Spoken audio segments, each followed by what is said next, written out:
Welcome back to the Action Hour. Our guest today, it was the very first medicinal marijuana dispensary in Florida. And medicinal marijuana, I mean, it's been a long time in coming, and Trulieve was the first. So welcome. Joining us from Trulieve today is Skyler Hunt, Victoria Walker, and Emily. Emily, I don't know your last name. Last name is Wood. Yeah, last name is Wood. And Emily Wood. And then here, let me grab Victoria on the line. Hello, Victoria. Are you there? I am. Excellent. Well, welcome, ladies, to the Action Hour. We're really excited to have you on today. So, Trulieve was the first medical marijuana dispensary in Florida, yes? Yes. Yes, that's such a huge feather in your cap. But what I don't understand, and I wish that, I'm glad you guys are here to explain to listeners, like, why can't you as a dispensary, if it's legal, why can't you advertise? I mean, it's not federally legal, but what are the parameters? Because before we get into this interview, I don't want to get anybody, including ourselves, in any kind of trouble, so let's lay those parameters out. Well, it really comes down to kind of being an industry standard. So in most medical states, in a lot of recreational states, they don't want to put a lot of advertising out there because there's still fear. Yeah. So one of the things that they can control is saying, okay, fine, we'll make it available, but we're not going to allow you to run pharmaceutical style commercials on every channel. Isn't that ridiculous? Because it's the pharma commercials that, you see those and the list of side effects caused by whatever it is they're peddling is far worse than whatever ailment you have that's causing you to take it. And here is medicinal marijuana, here to cure everything and everybody, but we can't tell anybody. Like, that's so crazy. How long did it take to get past all of the legislation in order to bring a dispensary to Florida?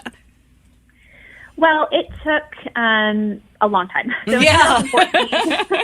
The process started in 2014, where they started entertaining first just the CBD, getting it close to being on the ballot. It didn't pass again in 2016. And so then all we really had was the Right to Try Act, which was CBD only. Then when it made the ballot in 2017, Florida was then ready. And that's very normal in a lot of states where they try and fail and try and fail. And then finally they're able to bring enough awareness to it that people understand what they're voting for. Right. Or even know that it's an option to be voted for, and really kind of getting people to come out to the polls. Now, once it was actually passed, I mean, what was your experience? Were doctors immediately on board with the concept of prescribing, or?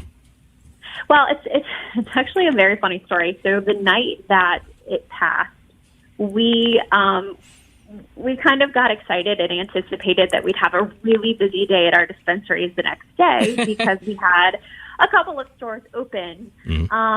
And, still kind of crickets, right? Because nobody really knew what that meant. And a lot of times, in elections, when you do vote on something and it passes, there's still so much work to be done to create the rules around it. So it didn't go into effect until the summer following that election. And so doctors were still very hesitant because while it had passed, they hadn't really developed these governing rules for physicians. And so it was a gray area for a long time. Yeah. And doctors do not like to participate in anything that's gray. Well, yeah, I mean, you got to protect your license and all that. I definitely see that. Absolutely. Yeah, but why? Here's a question down the doctor path. Why is it called an authorization or a recommendation versus a prescription? Prescription is really something that's reserved for pharmaceuticals and drugs that are regulated by the FDA.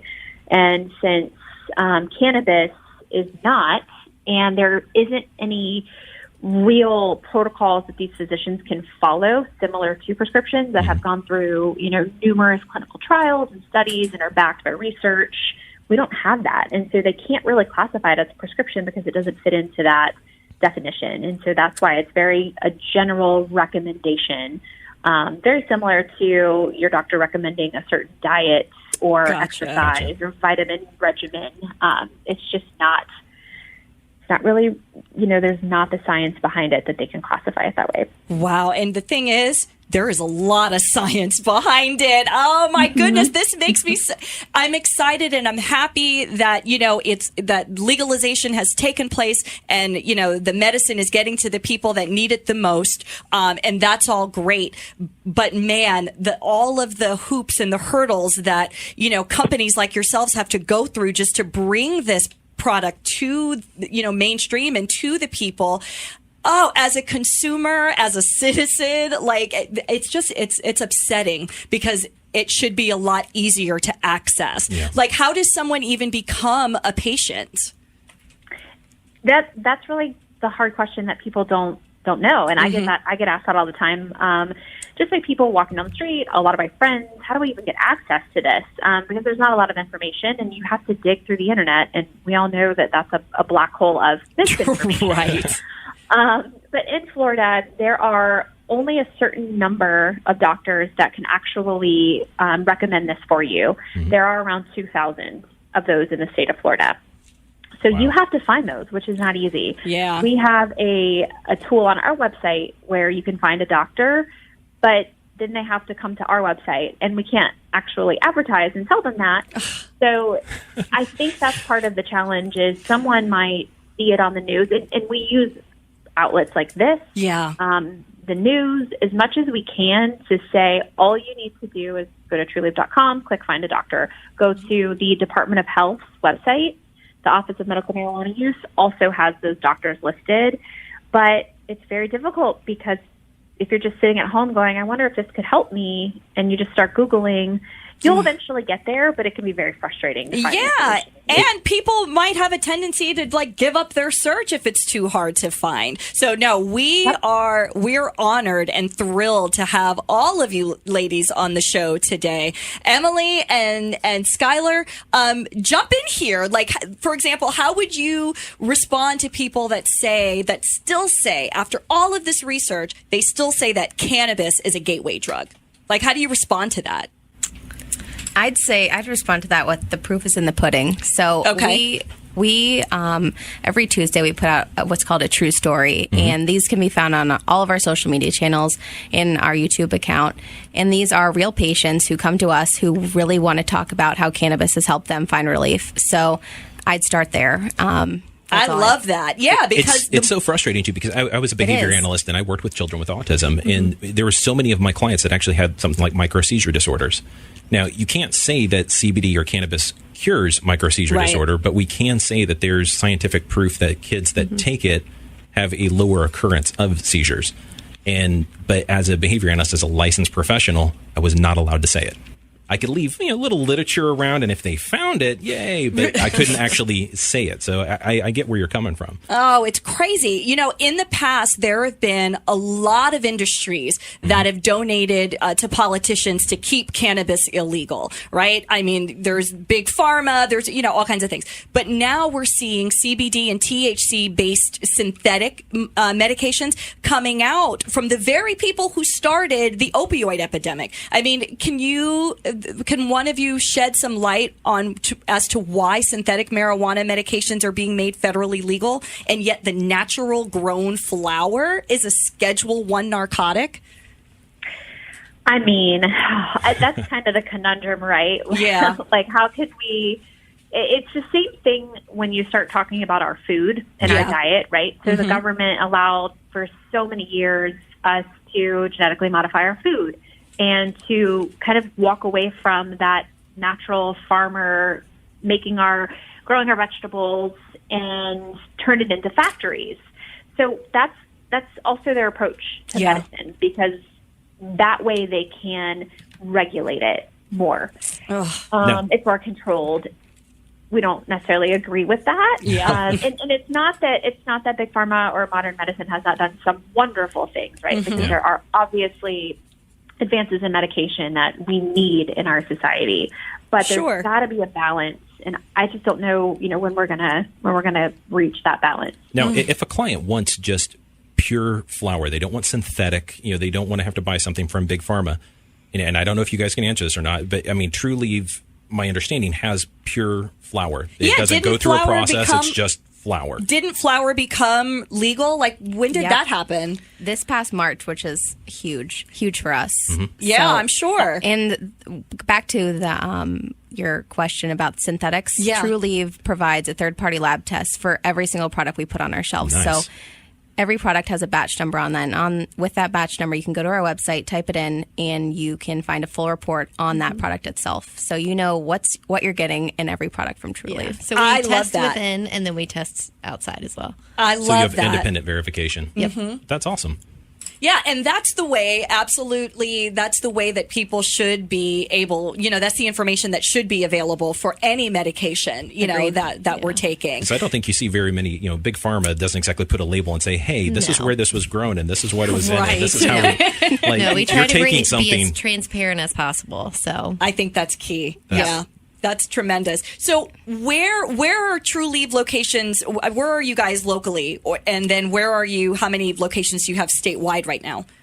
So we have we're on. Oh, sorry. I love it. So much enthusiasm. Yay. We're in St. Pete. We're on 4th Street North in St. Pete. And then we've got 30 additional locations around the state and 2 more that we plan to open up hopefully next week. Wow, next week. Where are those locations at? Port Charlotte and down in the Keys, actually, in Key West. You've got to come to Brandon where we hang our hat. So. We're working on it. Absolutely working on it. Brandon is just an area of massive growth. So obviously it's a no-brainer to get over there. So it's definitely on our list. Absolutely. Excellent. I cannot wait. So we've got a lot more questions for you ladies. I'm so excited that you're here. And one of the questions I'm going to ask after I think we ask all of ours is, what didn't we ask? What should we know? So just be prepared to download us on what we don't ask. But this is tremendous. I'm looking forward to when we come back from the break, because we're going to dig a little deeper with our Trulieve guests today. So stick around. We'll be right back.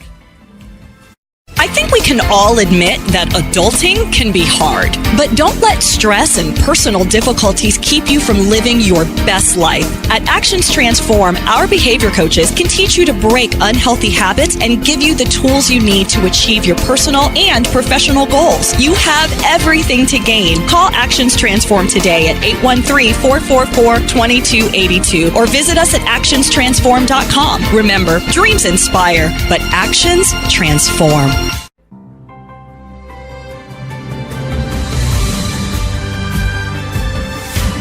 Welcome back to the Action Hour. Our guests today are from the very first medical marijuana dispensary in Florida, Trulieve. And we're so happy to have you ladies here. And before the break, we were talking about, the legalities of, why you can't advertise and, were doctors cooperative and the difference between authorization versus prescription and all of that. And now, so let's dig a little deeper. So there's the Willie Nelson generation, right? Then there's the Snoop Dogg generation. That's mine. Right? That's us. Now there's the Colorado generation, because they're growing up in a time where marijuana is legal in this country. So in your dispensaries, in your business, do you notice a generation gap in the patients that frequent your dispensary? Absolutely. I will say, just because Florida in and of itself is an older population, and we are more medical, our average patient is 50 plus, so very much the Willie Nelson consumer. And they love flower. They love smoking flower. It's 50% of our sales currently. So it's very much something that they probably remember or had experienced a long time ago. Woodstock. Yeah, absolutely. And then you've got some of your Snoop Dogg generation for sure. Yeah. It is, they do have to have, I will say it's not extremely easy for anybody to just go get a medical card like you have seen in other states, because Florida regulates it pretty heavy from the condition standpoint, and the doctors do take it very seriously. But it doesn't mean that younger people don't have debilitating illnesses as well, and PTSD and, high anxiety and things like that. So, you see it all. Yeah, that's you bring up a good point, Victoria.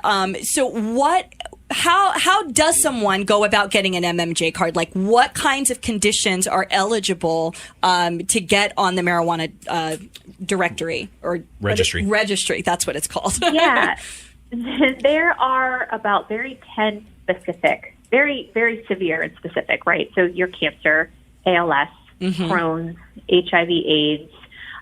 But there are a couple of conditions that the legislature put in there that help people who don't necessarily classify into those conditions but are still pretty debilitating. So one is a similar or like. So if you've got anxiety, for example, and it's very debilitating, they can relate that back to PTSD, which is a qualifying condition. Okay. Right. Maybe you've never been diagnosed with PTSD, but you certainly suffer from a lot of the symptoms and conditions that come along with that. So there is an area for doctors to use their best judgment, and I will say they take that very seriously, and they do really work with people to make sure that they're not just saying no because it's not on that blatant list. And then there is a pain condition, kind of a pain condition that can relate back to one of those instances that also could be that other. So if you were in a really bad car accident 10 years ago and you've got bad back pain, that can qualify, right? Because I resemble that remark, yes. Mm-hmm. Yeah. Yes. Yeah. So they definitely have opened it up. I know we did a lot of, and Emily can maybe elaborate on this because it's something she's passionate about, but we were really hoping to get an opioid addiction or an opioid dependency qualification on there for people who are addicted to opioids to help them wean off of those. That would be tremendous. Right. Yep. Yeah. Now, we noticed, looking over your social media and all that, you do a lot of outreach to different organizations. My brother, unfortunately, about 8 years ago, passed away from ALS, and that's when I became an advocate for medicinal marijuana. Can you talk to me a little bit about your outreach program and how you do education? Since you can't advertise, what are you doing out in the community? Yeah, to get the word out. Yeah, so we partner with a lot of nonprofits, specifically ones that work with qualifying conditions. So the ALS groups, the cancer organizations, so breast cancer awareness, HIV/AIDS. So we look for those nonprofits, partner with them, go in and educate their clients because we can say, hey, you have this qualifying condition. You're eligible for medical marijuana card. Here's the information. Because what we're finding is all of these clients are interested in getting their card. They go to their physician. I would like to become a patient. Their doctor says, well, I'm all for it, but I don't have any information for you. Oh. So then it just kind of ends from there. Yeah. So by us partnering with these organizations, it's a great way for us to say, this is what we can help you with. Here are the ways that you can get your card. We can help you find physicians per our website with the Find Your Doctor. So that's one of our main ways, especially for patients. And then we also do a lot of Chamber of Commerce stuff. So I'll join the Chambers of Commerce across the state. So those are just a few. And that's where our physician education team comes in behind Skyler. Yeah. Ooh, talk to us about your physician education team. I like that. Victoria can talk to about this too. Also, we have about 10 reps across the state in all different regions who literally go door to door educating physicians because a lot of them are curious and want to know and how to help because they are having patients, like Skyler said, coming to them and asking. And so our database does have the registry, the Department of Health registry has about 2,000 physicians and it's growing every day. And so these are physicians that are able to make or write, make recommendations. Okay. But even the physicians that don't write the recommendations, they still need resources because they have to know who to refer to so that patients don't fall by the wayside. Yeah, and another thing too is they didn't learn this in medical school. Right. So we have to go in and educate them on our products and what products will help your patient that has pain and what product will help your patient that has anxiety and epilepsy and different things like that. So yeah, because there's a lot of confusion out there in the general public about, marijuana, cannabis, hemp, the terpenes and, CBD, CBD. Exactly. So talk to us a bit about maybe some differentiation or how do people know what to look for when they have these qualifying conditions? What is it that you're educating these doctors on? Well, the first thing, and this is where it gets really difficult, is everybody's experience, even with the same product in the same condition, is going to be different. Okay. So there are some guidelines, obviously. We know CBD is very good for epilepsy, and that's just a lot of just patient testimonials from that. So I recommend all patients have CBD all the time. It's just a great non-euphoric thing that your body is craving. Absolutely. I know I use it for my arthritis, and I noticed that when it's about to rain in the past, like my joints would, swell up and I'd feel the pain. With CBD, I don't feel anything and there's no inflammation. It really is amazing. Yeah, I agree. Yeah, so we talk to doctors about educating patients on the benefits of CBD. And I mean, everybody can benefit from CBD is my motto. And there isn't that fear associated with the euphoric effects that come along with THC. But on the same breath, THC is incredibly important because it's a very big component of the plant. And a lot of very severe conditions need the THC for the healing properties. And there's all kinds of varieties, from capsules to vape carts to whole flower to things more of our Colorado vibes, right? Our shatter, crumbles, concentrates that get a little more kind of technical on how they're made. Wow. And then all kinds of different strain varieties that make you feel different things. And those are classified into those kind of generic indica sativas and hybrids. Right. And they all make you feel different. And we could all participate and use the same strain and just have different feelings. Like, everything makes me tired. Right. Someone else will use a sativa and they feel very uplifted and energetic. Right. And I think that's just because my body is craving sleep. And theirs is, when that pain goes away, they're able to finally get back to a normal activity. And so it's a really difficult journey. So we talk about that. We talk about starting low, going slow. We talk about trying different things. And then one of the things that we did from the beginning at Trulieve, because we knew this was going to be very complicated, was we have a 100% return guarantee. Really? So if you go home and you try something and you don't like it, or you didn't feel a good effect from it, or you're just not sure, bring it back and we try something else. Wow. I love that, because a lot of people, especially if you don't know what you don't know about the product, and trying it before you buy would be the next best thing, or the best thing, but being able to bring it back and say, no, this didn't do for me what I thought it would. Let me try something else. That's amazing. Really I think that's going to entice more people to try. I'm going to Trulieve. Yep. I mean, when we started to look at who would come on, so we really wanted to do this show for a while. We found your fans, they're just a different breed. Yeah, the Trulievers. The Trulievers. Yes, we love our Trulievers. They are fanatical about Trulieve, and I don't think you could get them to go someplace else. And hearing you talk about your product, talk about your guarantee, I can understand now. So let's talk about your social media. What types of things are you doing on social media that's driving Trulievers to be so loyal? Well, I think it's also cannabis in general. Yeah, true. But back to you earlier talking about flower. So on our social media, we post a lot of pictures of flower. And back to the transparency, I am the one who takes the pictures, edits them, puts them on social media. So we're a very personable brand too. That's awesome. So we show you inside, outside of our grows, our dispensaries, and we just like to communicate with the patients. I know our social media team's listening right now too, so shout out to them. They're so excited. But we also, with that, we run into a lot of regulations also on social media, because the FTC and FCC regulate social media, and cannabis being a federally legal drug, they don't want anything to do with it. Wow. So we can post beautiful content. Yes. We just can't get into the weeds about it. Right. But as Trulievers, as fans, we can get into the weeds about it. Yeah. So let's do that. We have a great community group on Facebook too, and all patients and Trulievers talk. It's literally called Trulievers Official. I love it. I love it. It absolutely blows my mind too, because I don't know if our listeners know this, but cocaine and methamphetamine are a Schedule II narcotic. And But cannabis is considered to be a Schedule I, which is supposedly more dangerous, even though there's never been a recorded death directly attributed.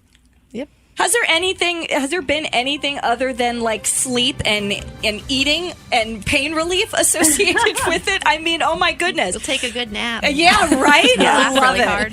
Trulieve, ladies, please tell listeners where to find more information about Trulieve. How do they get in touch with you and take advantage of all of your locations and find doctors and all of that? Where can they go? www.trulieve.com or any of our social media channels at Trulieve. Excellent. Thank you so much for joining us today. Yeah, that's awesome. Loved having you here. There were so many more questions that we wanted to ask, so we're going to have to invite you back to come on again, and let's do round 2. Yeah. All right.